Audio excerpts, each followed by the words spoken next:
একটা রোজার নিয়ত করা কিন্তু ফরজ। এখন অনেক সময় মসজিদের মাইকে অনেক মুয়াজ্জিনেরা দোয়া শিখাই দেয়, নাওয়াইতু আন আসুম্মা গাদান মিন শাহরি রমাদান আল মুবারক, না এগিন কইেন না।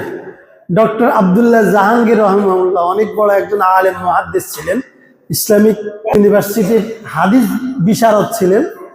তিনি সুন্দর, এর আগে কখনো জেনে এটা আসে নাই।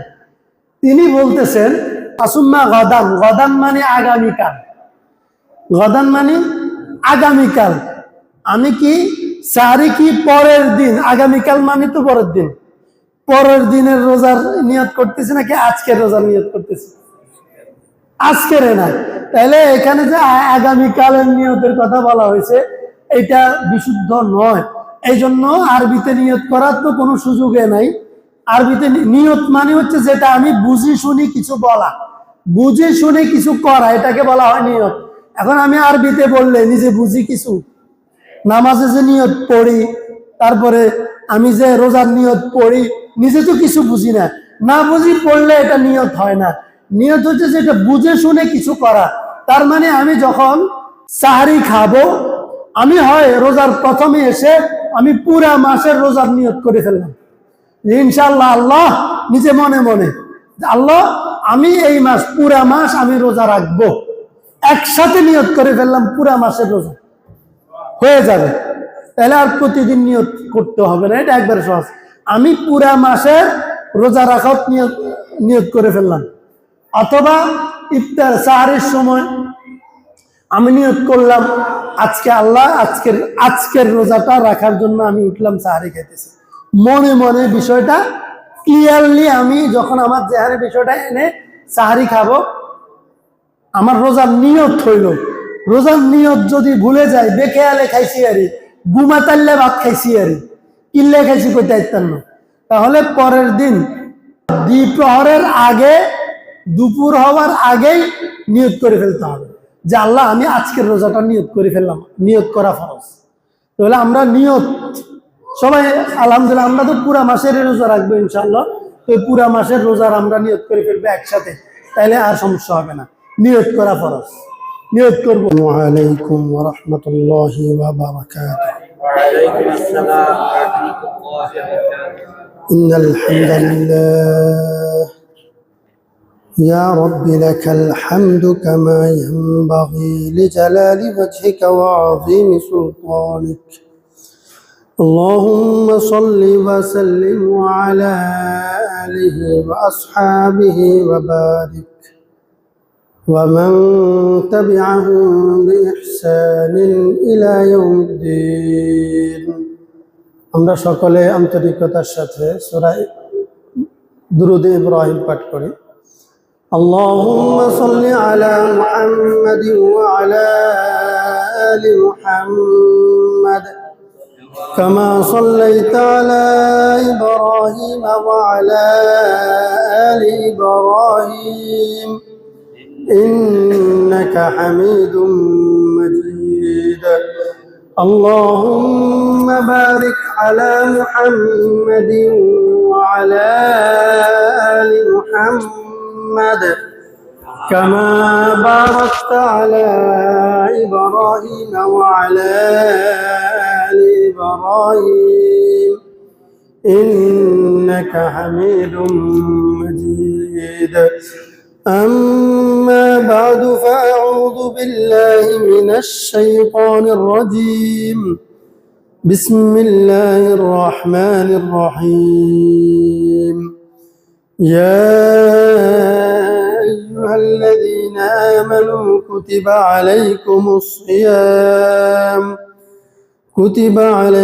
الصيام كما كتب على الذين من قبلكم لعلكم تتقون. أياما معدودات. فمن كان منكم مريضا أو على سفر فعدة من أيام أخر. وعلى الذين يطيقونه فدية طعام مسكين. فمن تطوع خيرا فهو خير له وأن تصوموا خير لكم إن كنتم تعلمون شهر رمضان الذي أنزل فيه القرآن هدى للناس وبينات من الهدى والفرقان فمن شهد منكم الشهر فليصم ومن كان مريضا أو على سفر فعدة من أيام أخر يريد الله بكم اليسر ولا يريد بكم العسر ولتكملوا العدة ولتكبروا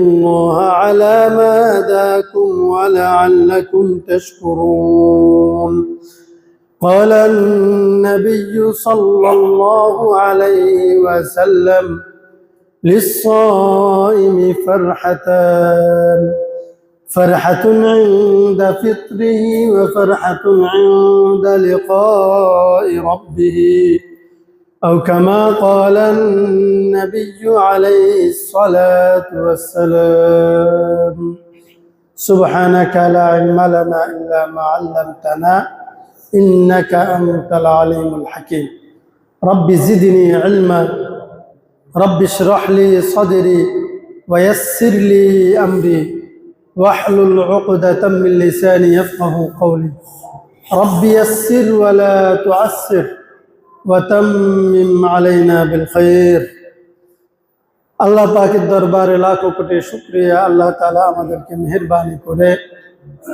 মাহে রমাদানের দ্বিতীয় দিনে প্রথম জুমআয় আল্লাহ তাআলার ঘরে আসার বসার কোরআন সুন্নাহের আলোকে কিছু কথা বলার এবং শোনার তৌফিক দান করেছেন এই জন্য সকলে আল্লাহর দরবারে কালিমাতুশ শুকর আদায় করছি আলহামদুলিল্লাহ আলহামদুলিল্লাহ।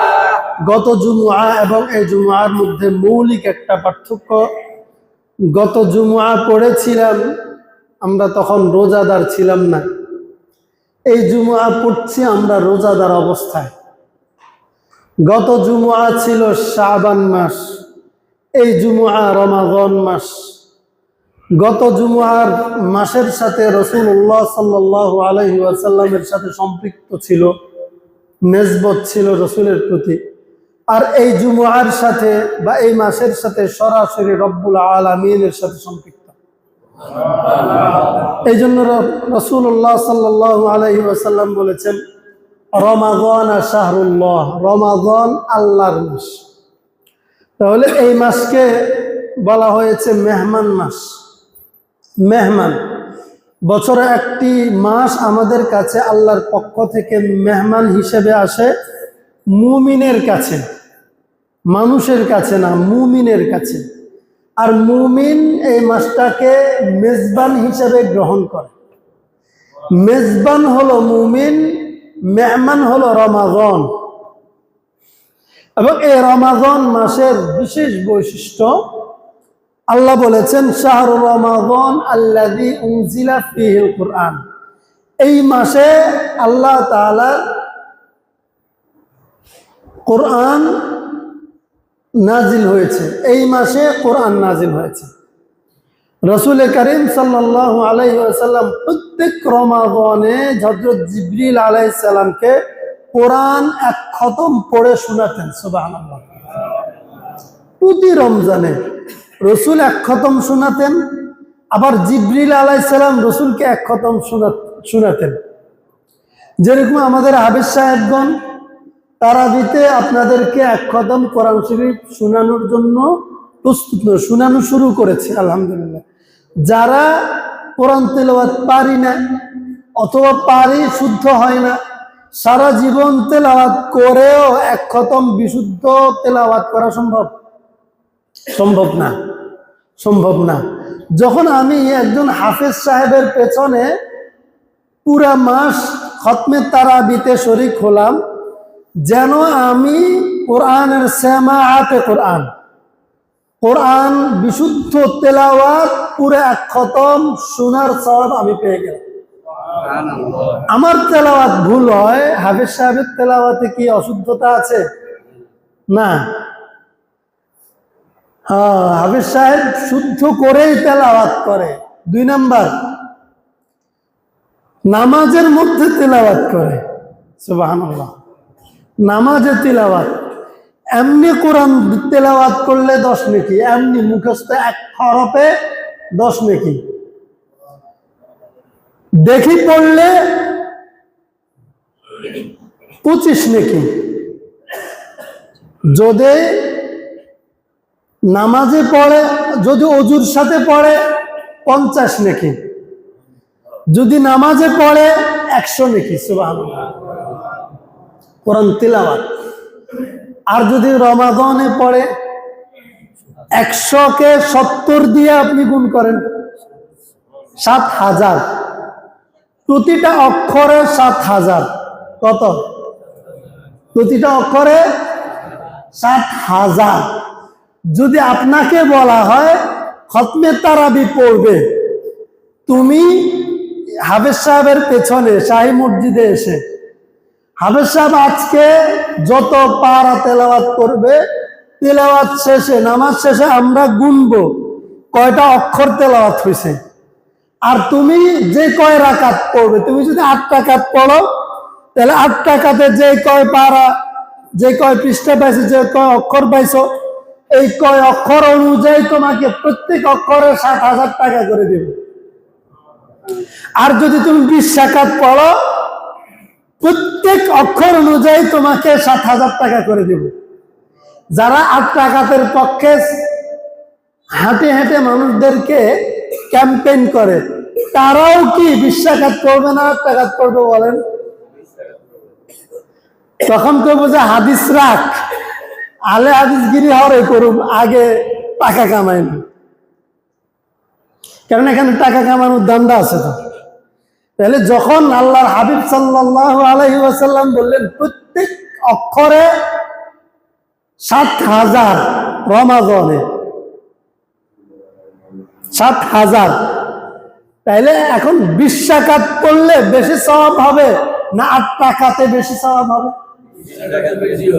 আচ্ছা, রোজার মাস, আল্লাহ রাসূল সাল্লাল্লাহু আলাইহি ওয়াসাল্লাম অন্য একটা হাদিসের মধ্যে বলেছেন, মান সামা রমাদানা ঈমানান ওয়া ইহতিসাবান, যে ব্যক্তি ঈমানের সাথে সওয়াবের নিয়তে, দুইটা কথা মনে রাখবেন, ঈমানের সাথে মানে সে ব্যক্তি ঈমানদার, আবার রোজা রাখার সময় সওয়াবের নিয়ত করে রাখছে রোজার মাসে, গুফিরা লাহু মা তাকদ্দামা মিন যামবি, আল্লাহ তার অতীতের সকল গুনাহ মাফ করবেন। কথাটা বলেছেন নবীজি।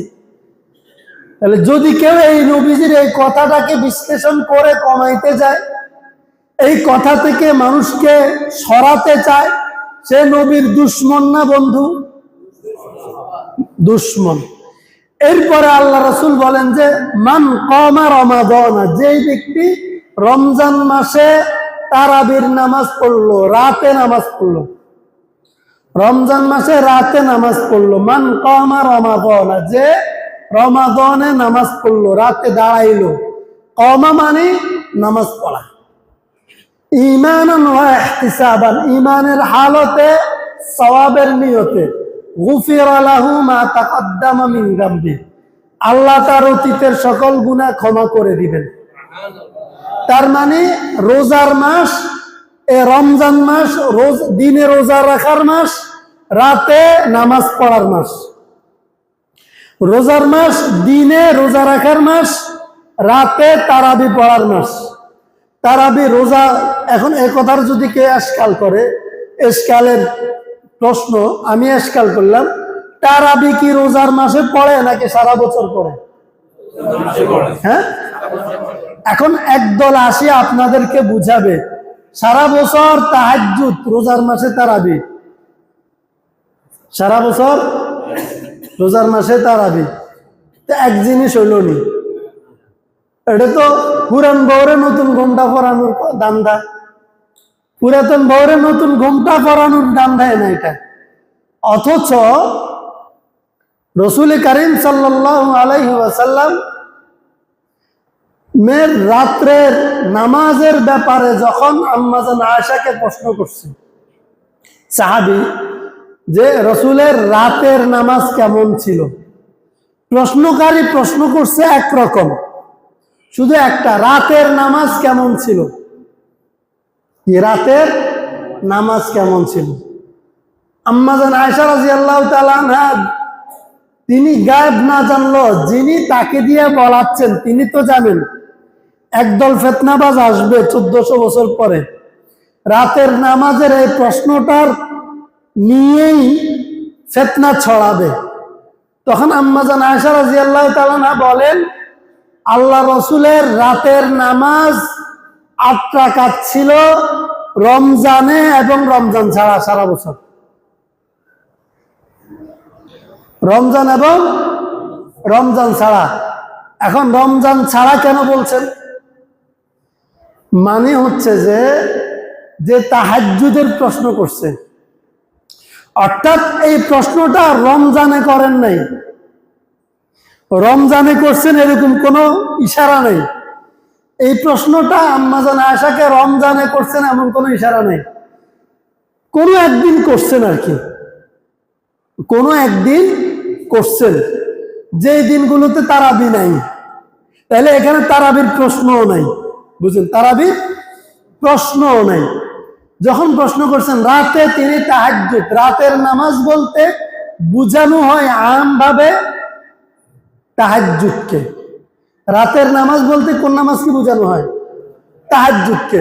প্রশ্নকর্তা প্রশ্ন করছেন রাতের নামাজ কেমন ছিল, আম্মা জান আয়েশা বুঝছেন তাহাজ্জুদের প্রশ্ন করছেন, তখন বলেন তিনি সারা বছর 8 রাকাত পড়েন। তো এখন আরেকটা প্রশ্ন আছে, আচ্ছা রমজানে তো তারাবি পড়েন রাতে, এরপরে আবার তাহাজ্জুদ পড়েন কিনা, আরেকটা প্রশ্ন আছে না? আচ্ছা সারা বছর তো 8 রাকাত পড়েন তাহাজ্জুদ, এখন রমজানে তারাবি পড়ার কারণে তিনি তাহাজ্জুদ কোনো বাদ দেন কিনা, তাহাজ্জুদ ছেড়ে দেন কিনা, প্রশ্ন একটা আছে না? এই প্রশ্নের উত্তর অগ্রিম দিয়ে দিয়েছেন আম্মা জান আয়েশা রাদিয়াল্লাহু তাআলা আনহা। তিনি ফকিহ ছিলেন তখনকার যুগে। কেমন? কিতাবের মধ্যে আছে কায়নাত আয়েশাতু তুফতি ফি খিলাফাতি আবি বকর ওয়া উমর, হযরত আবু বকরের যুগে এবং ওমরের শাসনকালে, এই দুই যুগে হযরত আয়েশা সিদ্দিকা রাদিয়াল্লাহু তাআলা আনহা সর্বোচ্চ ফতোয়া বোর্ডের একজন সদস্য ছিলেন। সুবহানাল্লাহ।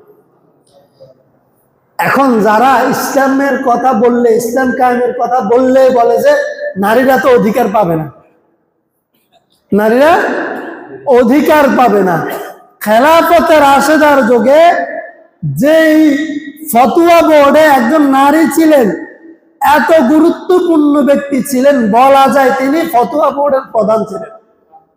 সুবহানাল্লাহ। কেন বলা যায়? যে আম্মা জান আয়েশার সমর্থন ছাড়া কোন ফতোয়া তখন খুব কমে গ্রহণযোগ্য হতো। সুবহানাল্লাহ। আম্মা জান আয়েশা বেড়া ছিল কি, নারী না? তাহলে এই অধিকার কে দিছে? আম্মা জান আয়েশারে ইসলাম দিছে। আর মুসলমানরাকে এই অধিকার সংরক্ষণ করছে কিনা? এখনো যদি আমাদের মহিলা মাদ্রাসা যে পড়ানো হয়, এখানে যদি কোনো মেয়ে এই যোগ্যতার মানদণ্ডে পৌঁছে, কোরআন সুন্নাহের গবেষণায়, ইলমে, তাফাক্কুহ ফিদ্দীনে এই পর্যন্ত পৌঁছে, যে যেই পুরুষেরা আছে আব্দুল মালিক সাহেব সহ, ওনাদের পর্যায়ে যদি পৌঁছে যে তার যোগ্যতা এমন যে ফতোয়ার জন্য, মাসআলার জন্য তার সহযোগিতা প্রয়োজন, তার গবেষণা প্রয়োজন, এত বেশি যোগ্যতা যদি কোনো নারী অর্জন করে, এখন আজকের দিনেও ওলামায়ে কেরাম তার ফতোয়া নিবে। তো এখন আপনারা যোগ্যতা অর্জন করেন, সমস্যা কি?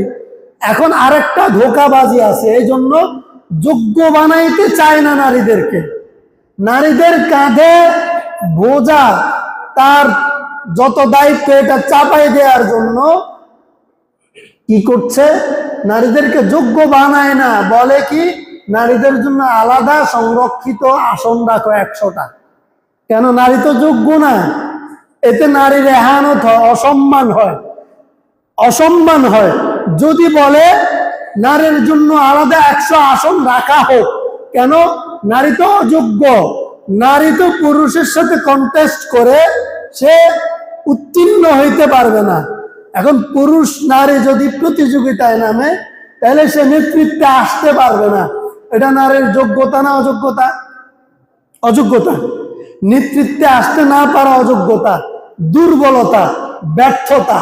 এই জন্য বলে নারী যেহেতু আসতে পারবে না, 100টা আসন রাখো ওদের জন্য। ওরা অথর্ব হোক, অপদার্থ হোক, অযোগ্য হোক, ওদেরকে 100টা দায়িত্ব দিয়া দাও। ওদের অযোগ্যতায় ভর করে দেশ গোল্লায় যায়। কি দেশ গোল্লায় যায়? অযোগ্য মানুষের দায়িত্ব দিলে সফল হয় না ব্যর্থ হয়? ভালো হয় না খারাপ হয়? খারাপ হয়। এখন এই জন্য দেখেন, গাড়িতে প্রতিবন্ধীদের জন্য আলাদা সিট করা আছে, আছে না? কেন? প্রতিবন্ধী সবল এই জন্য না দুর্বল এই জন্য?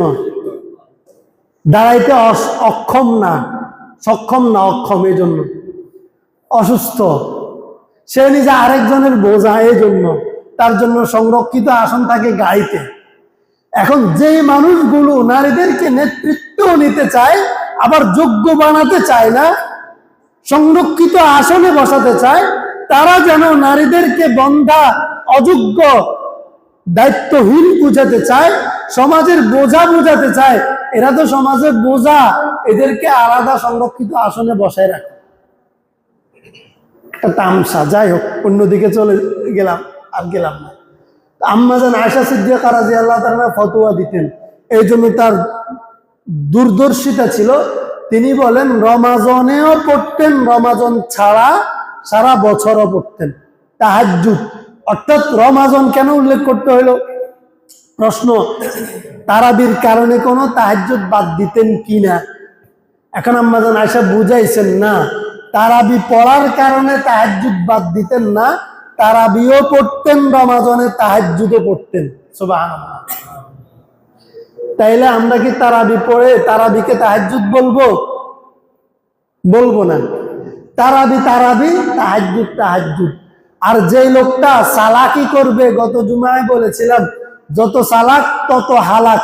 কেউ যদি সালাকি করে তারাবি এবং তাহাজ্জুদ নিয়ে, প্রথম ঠকবে, 20 রাকাত থেকে 8 রাকাতে কমবে, 12 গুণ সওয়াব থেকে সে বঞ্চিত হবে। 2 নাম্বার, সে তারাবিকে তাহাজ্জুদ বলে শেষ রাত উঠে সুযোগ থাকার পরেও তাহাজ্জুদ পড়বে না, তাহাজ্জুদের ফজিলত থেকে বঞ্চিত হবে। যে লোকটা রমাজনে ঠগে, তার আর জিতার কোনো সুযোগ আছে? নাই। রাসূল কারীম সাল্লাল্লাহু আলাইহি ওয়াসাল্লাম বলছেন, যে ব্যক্তি রোজা পেল, ক্ষমা পেল না, তার উপর থেকে আল্লাহর রহমত, সে আল্লাহর রহমত থেকে বঞ্চিত।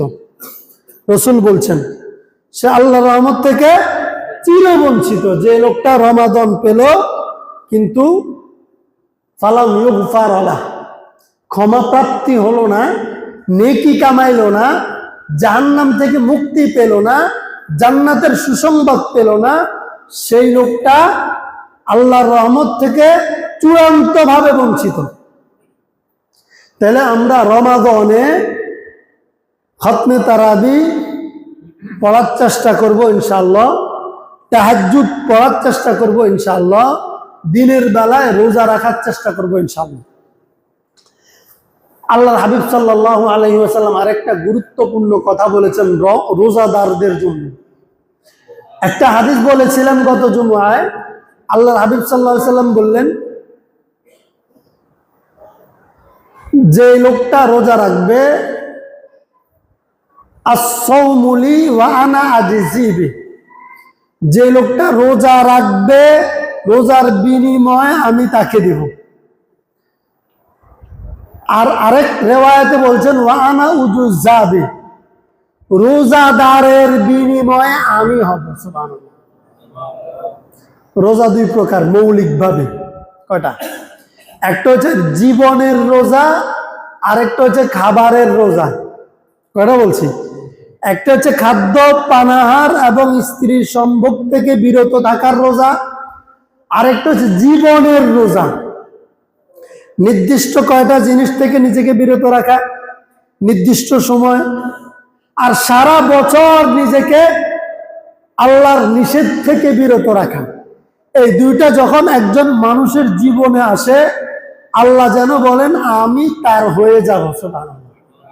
এই জন্য আল্লাহ বলেছেন লাআল্লাকুম তাত্তাকুন, আমি রোজার ব্যবস্থা করেছি ব্যক্তির মধ্যে যেন আমার ভয়টা ঢুকে, সে যেন মুত্তাকি হয়। মুত্তাকি হওয়ার প্র্যাকটিস রোজার মাস। কেমনে? হালাল বিবির সাথে নির্দিষ্ট সময়ে আল্লাহর হুকুম মেনে আমি গেলাম না। তাইলে এটার থেকে কি শিখলাম? রমজানের বাইরে গায়রে রমজানে অন্যের বিবির সাথে মোবাইলে পরকিয়া করি কেমনে? যে আল্লাহর হুকুম মানতে গিয়ে রমজানের নির্দিষ্ট সময় নিজের বিবির কাছেই গেলাম না, ওই রমজান শেষে অন্যের বিবির কাছে কেমনে গেলাম? অন্যের মেয়ের সাথে প্রেম কেমনে করব? পরকিয়া, প্রেম প্রীতি, বন্ধুত্ব, ছেলে এবং মেয়ে কেমনে বন্ধু হয়? এটা আল্লাহর হুকুম আসেনি ছেলে মেয়ে বন্ধু হওয়ার? আসেনি। রোজার মধ্যে নিজের বৈধ বিবি থেকে দূরে থেকে সে প্র্যাকটিস করলো, বাকি 11 মাস পরনারী থেকে দূরে থাকবে। এটা হচ্ছে জীবন থেকে জীবনের রোজা। রমজান মাসে নিজের হালাল খাবার আছে ঘরে, আছে না? হালাল খাবার। আরেকদিন বলেছিলাম তৃষ্ণায় ছাতি ফেটে যায়, ক্ষুধায় কষ্টে হাহাকার করছি, খেতে মন চায়, সামনে খাবার হরেক রকমের খাবার পরিবেশন করা আছে, বারবার গরিব দিকে তাকে। কেন? খাবার আছে, পেটে ক্ষুধা আছে, বাধাটা কোথায়? আল্লাহর হুকুম নেই। বলেন বাধা কোথায়? পেটে ক্ষুধা, সামনে খাবার, খাই না কেন? আল্লাহর ভয়। বাধা একটা, শুধু আল্লাহর দেয়া নির্ধারিত সময় এখনো পাস করে না। আল্লাহর দেয়া নির্ধারিত সময় পাস করবে, খাবো। তো যেই লোকটা রমাদানে রোজা রেখে প্রচন্ড ক্ষুধা তৃষ্ণা নিয়ে হরেক রকমের শরবত এবং খাবার সামনে নিয়ে বসে থাকে, যে আল্লাহর হুকুম পালন করতে গিয়ে, যে আল্লাহর দেয়া নির্দিষ্ট সময় পার করার জন্য, সেই লোক রোজার পরে বাকি 11 মাস কেমনে আরেকজন থেকে চাঁদা খায়? কেউ নাকি এখন তো রোজার মাসেও চাঁদা খায়? যে লোক রোজা ছাড়া চাঁদা খায় সে যদি ইমানদার হইতে না পারে, যে লোক রোজার মাসে চাঁদা খায় সেই লোক কি? ইমানদারের দুশ্মন। যেই লোক রমজান মাসে ব্যবসায়ের জন্য, অধিক মুনাফার জন্য মাল পণ্য মজুত করে, কৃত্রিম ভাবে দাম বৃদ্ধি করে, শসার দাম, পেঁয়াজের দাম, ক্ষীরার দাম, এই সাধারণ এগুলোর দামে তো এখন আকাশচুম্বী। যেই মানুষগুলো এগুলো করে, যাদের সিন্ডিকেটের কারণে করে, সেই লোক যত বড় টুপি আর মসমসে পোশাক জামা পাঞ্জাবি পরুক রমজান মাসে, ওই লোক ইমানদার না ইমানদারের দুশ্মন? ওই লোক রোজাদার নাকি মওজুদদারি রোজাদারের দুশ্মন? মনে রাখবেন, মুনাফাকুর নেককার নাকি নেককারের দুশ্মন? মওজুদদারি চাঁদাবাজ এটা কি রোজাদার নাকি রোজাদারের দুশ্মন? মাথা রাখতে হবে। এখন আল্লাহ মাফ করুক, কারো গায়ে যদি লেগে যায় আমার দোষ নাই, আমার দোষ নাই। আমি কথাগুলো রেকর্ড করানোর পিছনে একটা মৌলিক কারণ আছে। একটা মৌলিক কারণ হয়েছে এমন ফিতনার যুগ, এখন এমন ফিতনার যুগ, কথা বলে একটা চা দোকানে সমালোচনা করে আরেকটা। আমার কাছে নিউজ আসছে এই নির্বাচন কেন্দ্রিক, আমি কখনো কোনো দলের পক্ষে বিপক্ষে কথা বলিনি, একটা শব্দ বলিনি। কিন্তু নির্বাচনের পরে আমাকে রেফারেন্স করেও দোকানে আলোচনা হয়েছে আমি নাকি কার পক্ষে গিয়ে কার বিরুদ্ধে ভোট চাইছি এখানে দাঁড়ায়, বুঝেন না? তাইলে কথাগুলো এই জন্য আমি মূলত রেকর্ড করে রাখি, এটা একটা মৌলিক কারণ। না হয়তো দরকার নাই, সে যখন একটা ফেতনা ছড়াবে আমার ডকুমেন্ট কথা তো বাতাসে মিলে যাবে, সে যতজনকে বুঝাইতে পারবে বুঝাবে, আমার দলিল কই, দলিল লাগবে না? এটা একটা মৌলিক, এটাও একটা কারণ। কারণ যে যোগ আসছে মুসল্লির যেও শয়তান আসে মসজিদে, সবাই না, মাফ করেন আপনারা না, জিজ্ঞেস শতান হিগা আপনাদেরকে বলে নেয়। যাই হোক, তাহলে যারা এই রমজান মাস কেন্দ্রিক মানুষের জীবনযাত্রার মানকে কঠিন করে, মানুষের রিজিকের পথে বাধা সৃষ্টি করে, কৃত্রিমভাবে জটিলতা তৈরি করে, সেই মানুষগুলো রোজাদারেরও দুশ্মন, ইমানদারেরও দুশ্মন, রমজান মাসেরও দুশ্মন। আর যারা রোজার দুশ্মন, ইমানের দুশ্মন, রমজানের দুশ্মন, তারা তো আল্লাহর খাস বন্ধু। হ্যাঁ, তারা জান্নাতে সুরসুরায় চলে যাবে। হ্যাঁ হ্যাঁ, তারা ডাইরেক্ট জাহান্নাম বিনা হিসাবে। আল্লাহ তাদেরকে মাফ করুন, হেদায়েত দিক, আমিন। এখন আল্লাহর হাবিব সাল্লাল্লাহু আলাইহি ওয়াসাল্লাম বললেন, লিস-সাইমি ফারহাতান, যারা রোজাদার তাদের জন্য দুইটা খুশির ব্যবস্থা আছে। কয়টা খুশি?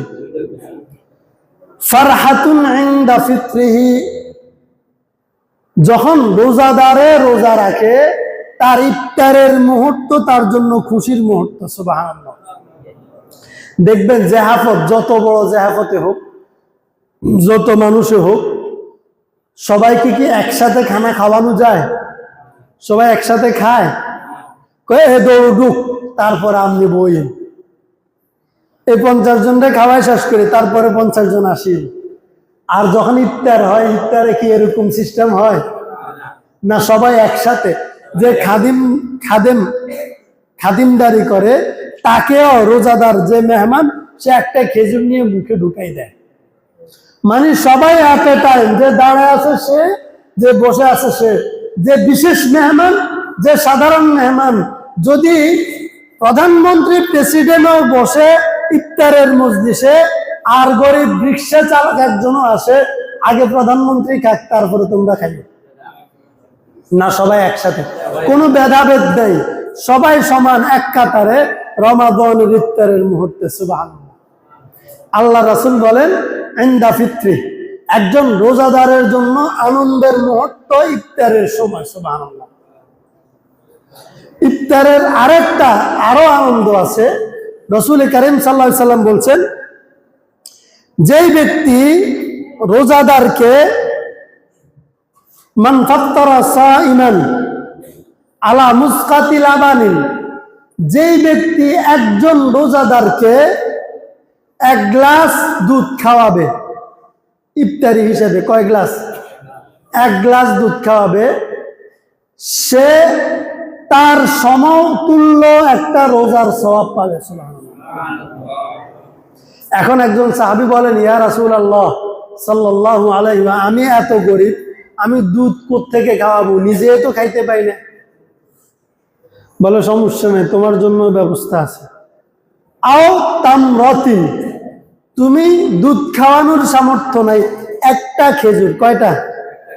একটা খেজুর রোজাদারকে খাওয়াই দাও, একটা খেজুর রোজাদারকে খাওয়াই দাও।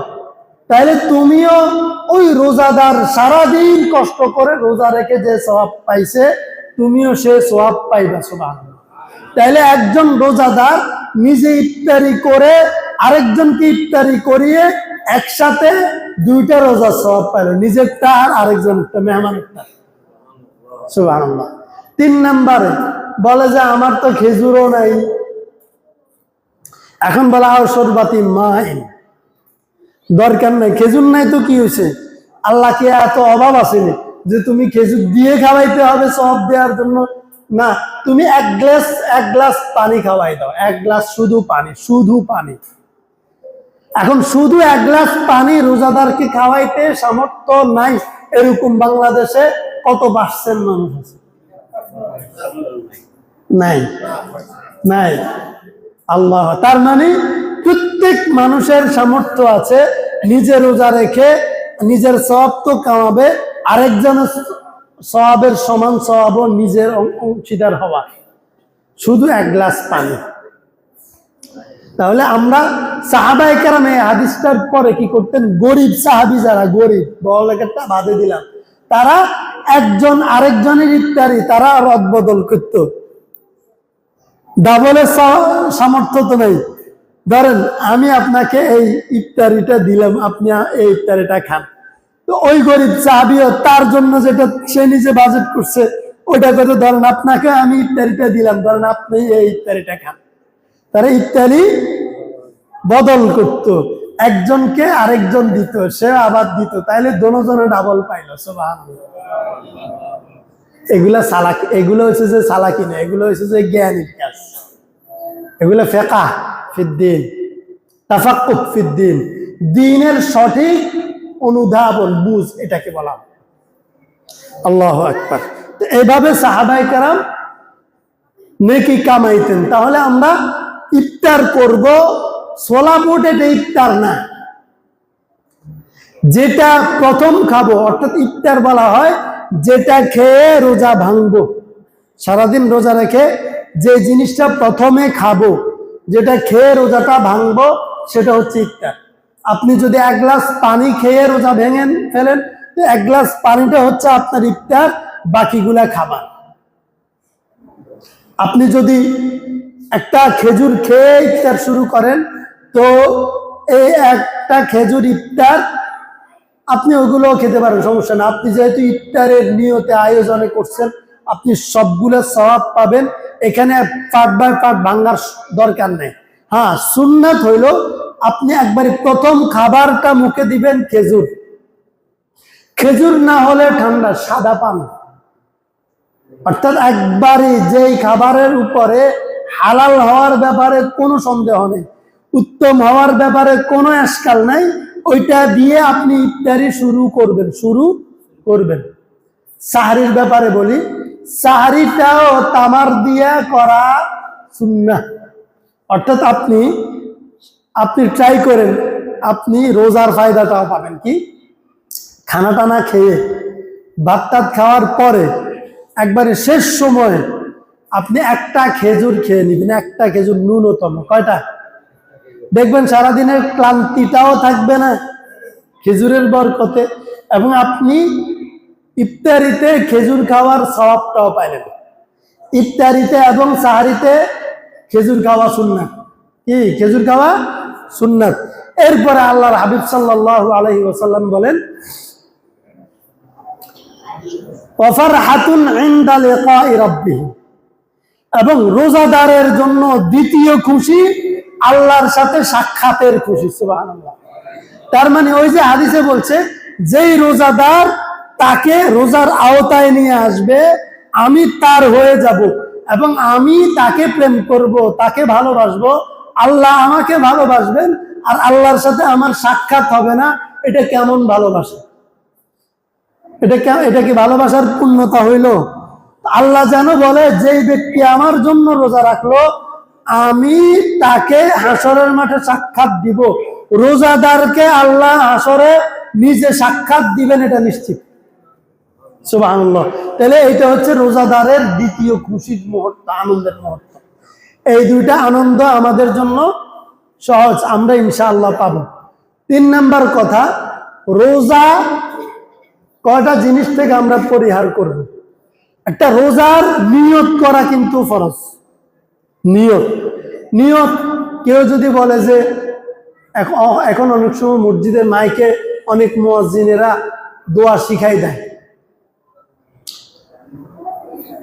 নাওয়াইতু আন আসুম্মা গাদান মিন শাহরি রমাদানাল মুবারাক, না এগিন কইেন না। ডক্টর আব্দুল্লাহ জাহাঙ্গীর রাহিমাহুল্লাহ অনেক বড় একজন আলেম মুহাদ্দিস ছিলেন, ইসলামিক ইউনিভার্সিটির হাদিস বিশারদ ছিলেন। তিনি সুন্দর এর আগে কখনো জেনে এটা আসে নাই। তিনি বলতেছেন, যখন বললাম এই আসুম্মা গদান, গদান মানে আগামীকাল, গদান মানে আগামীকাল, আমি কি সারি কি পরের দিন, আগামীকাল মানে তো পরের দিন, পরের দিনের রোজার নিয়ত করতেছি নাকি আজকের রোজার নিয়ত করতেছি? আজকের না। তাহলে এখানে যে আগামীকালের নিয়তের কথা বলা হয়েছে এটা বিশুদ্ধ নয়। এই জন্য আরবিতে নিয়ত করার তো কোনো সুযোগে নাই। আরবিতে নিয়ত মানে হচ্ছে যেটা আমি বুঝি শুনি কিছু বলা, বুঝে শুনে কিছু করা, এটাকে বলা হয় নিয়ত। এখন আমি আরবিতে বললে নিজে বুঝি কিছু, নামাজে যে নিয়ত পড়ি, তারপরে আমি যে রোজার নিয়ত পড়ি, নিজে তো কিছু বুঝি না, না বুঝি পড়লে এটা নিয়ত হয় না। নিয়ত হচ্ছে যেটা বুঝে শুনে কিছু করা। তার মানে আমি যখন সাহারি খাবো, আমি হয় রোজার প্রথমে এসে আমি পুরা মাসের রোজার নিয়ত করে ফেললাম ইনশাআল্লাহ, আল্লাহ নিজে মনে মনে, আল্লাহ আমি এই মাস পুরা মাস আমি রোজা রাখবো, একসাথে নিয়ত করে ফেললাম পুরা মাসের রোজা, হয়ে যাবে। তাহলে আর প্রতিদিন নিয়ত করতে হবে না, এটা একবার সহজ। আমি পুরা মাসের রোজা রাখার নিয়ত করে ফেললাম। অথবা ইফতার সাহারির সময় আমি নিয়ত করলাম আজকে আল্লাহ আজকের রোজাটা রাখার জন্য আমি উঠলাম, সাহারি খাইতেছি, মনে মনে বিষয়টা ক্লিয়ারলি আমি যখন আমার জেহারে বিষয়টা এনে সাহারি খাবো, আমার রোজার নিয়ত হইল। রোজার নিয়ত যদি ভুলে যায়, বেখেয়ালে খাইছি আরি, ঘুমাতাল্লে ভাত খাইছি আরি, কিল্লে খাইছি কইতে আইতাম না, তাহলে পরের দিন সূর্য ঢলে যাওয়ার দ্বিপ্রহরের আগে, দুপুর হওয়ার আগেই নিয়ত করে ফেলতে হবে যে আল্লাহ আমি আজকের রোজাটা নিয়ত করে ফেললাম, নিয়ত করা ফরজ। তাহলে আমরা নিয়ত সবাই আলহামদুলিল্লাহ, আমরা তো পুরা মাসের রোজা রাখবো ইনশাআল্লাহ, তো পুরা মাসের রোজার আমরা নিয়ত করে ফেলবো একসাথে, তাইলে আর সমস্যা হবে না। নিয়ত করা ফরজ, নিয়ত করব। এরপরে রোজা ভাঙার জন্য যে বিষয়টা ইম্পর্টেন্ট, তিনটা জিনিস খুব সতর্কতার সাথে। একটা, খানা, যে কোনো প্রকারের খাবার গলার ভিতরে ঢুকলে রোজা ভেঙে যাবে। সজ্ঞানে রোজার কথা মনে আছে এই অবস্থায়, রোজার কথা স্মরণ থাকা অবস্থায় যে কোনো খাবার গলার নিচে গেলে রোজা ভেঙে যাবে। 2 নাম্বার, যে কোনো পানীয় যেটা পান করে, ধোঁয়া পান করুক, পানি পান করুক, ধোঁয়া পান করা বুঝছেন তো? হ্যাঁ, ধোঁয়া খাক, পানি খাক, পান করুক, যেটা গলার নিচে গেলে রোজা ভেঙে যাবে। 3 নাম্বার, স্ত্রী সহবাস অথবা সজ্ঞানে সচেতন অবস্থায় যদি কারো বীর্য বের হয়, কাম বাসনা আসে, কাম বাসনার সাথে যদি বীর্য বের হয়, তাইলে, তবে ঘুমের মধ্যে যদি ঘুমের ভোরে কারো স্বপ্নদোষ হয় দিনে, সমস্যা নেই, বলে দিলাম। বললাম না, সজ্ঞানে সচেতন ভাবে জানে এখন রোজা, এই অবস্থায় যদি কারো সহবাস অথবা কোনো কারণে তার বীর্য বের হয়, রোজা হবে না। ইচ্ছাকৃত করলে, ভুলবশত করলে আরেকটা রাখবে, ইচ্ছাকৃত করলে একের বিনিময়ে 60, কত? একের বিনিময়ে 60, তাও এক সিরিয়ালে 59টা রাখি যদি একদিন জিরান, আবার একের তুন 60, আবার একের তুন 60। এই জন্য তাও রোজার ফজিলত পাওয়া যাবে না, রোজার মতো গুরুত্ব পাওয়া যাবে না, এই গ্যাপ আদায় হবে না, শাস্তি থেকে মুক্তি পাবো, শুধু এতটুকু। লাভ ওইরকম হইতো না। সিজনের ব্যবসা আর আনসিজনের ব্যবসা একরকম হয় না, একরকমও না। সিজনের রোজা আর আনসিজনের রোজা একরকম হইতো না। এই জন্য এই তিনটা 12টা 14টা 16টা 17টা বলবে, দেখবেন বিভিন্নভাবে রোজা ভঙ্গের কারণ যতটাই হোক, মৌলিকভাবে এই তিনটাকে ভাগ করে, যেমন ইনসুলিন দিলে কি হবে, আপনি স্যালাইন দিলে কি হবে, আপনি সুরমা, এবং এই ক্ষেত্রে আপনি আগরবাতি সচেতনভাবে লাগাইতে পারবেন না, আগরবাতি, তারপরে এই আতর লাগাইতে পারবেন, সমস্যা নেই, আতর লাগানো যাবে ইনশাআল্লাহ তাআলা। তো আল্লাহ তাআলা আমাদেরকে সঠিকভাবে রমাদান রোজাগুলো আদায় করার তৌফিক দান করুন। আমিন। ওয়া আখির দাওয়ানা আলহামদুলিল্লাহি রাব্বিল আলামিন।